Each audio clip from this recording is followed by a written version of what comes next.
అధ్యక్ష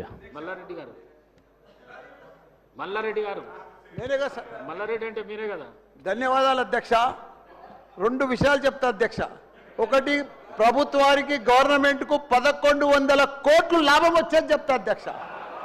రెండోదేమో మా మేడ్చల్ కౌన్సిలర్లు, కార్పొరేటర్లు, సర్పంచ్ల బాధ చెప్తా అధ్యక్ష. 2 నిమిషాలు. ఒక్కటే చెప్పు.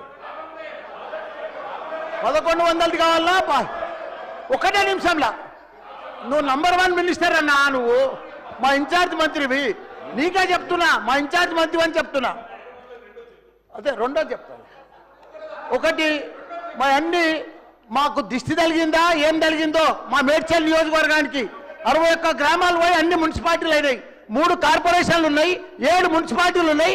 ఇంకా మనం 3 మున్సిపాలిటీలు చేసిర్రు. మాకు కౌన్సిలర్లు, కార్పొరేటర్లు అంతా కూడా 10 ఏళ్ల కోసం రిజర్వేషన్ తెచ్చినుండ్రి మా టీఆర్ఎస్ ప్రభుత్వం. ఇప్పుడు 5 ఏళ్లలోనే మొత్తం సమాప్తి చేసిరు కాబట్టి వాళ్ళంతా బాధపడుతుండ్రు. సేమ్ రిజర్వేషన్, సేమ్ కౌన్సిలర్లు, సేమ్ మున్సిపాలిటీలు, 13 మున్సిపాలిటీలు జిహెచ్ఎంసీలో కలపకుండా అట్లనే పెట్టాలన్నా. దయచేసి శ్రీధర్ అన్న, అదొక్కటి మనవి. రెండోది, మీకు లాభం వచ్చేది చెప్తా. 1100. మంత్రి గారు అధ్యక్ష నోట్ చేసుకోవడం జరిగింది అధ్యక్ష. మందుల సామ్యుల్ గారు. సార్ మీకు ధన్యవాదాలు సార్. మా నియోజకవర్గంలో వాయపచ్చ రాగే నేను కూడా పోయి పడతా. స్పీకర్ గారికి ధన్యవాదాలు. మా తుంగతుర్తి నియోజకవర్గం మద్దిరాల మండలం నూతనకల్ మండలంలో గతం 60 సంవత్సరాల క్రితం అక్కడున్న చిన్న సన్నకారు రైతులు ఎర్రబాడు దొరల దగ్గర దాదాపు 3000 ఎకరాల భూమి కొన్నారు.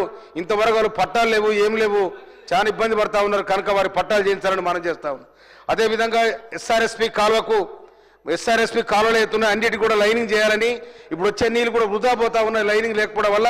కనుక ఆడి కూడా కంప్లీట్ చేయాలని చెప్పి రాష్ట్ర ప్రభుత్వాన్ని మనం చేస్తా ఉన్నా. అదేవిధంగా నాకు 3 మండల నోట్ చేసుకోవడం జరిగింది అధ్యక్ష. రామదాస్ గారు.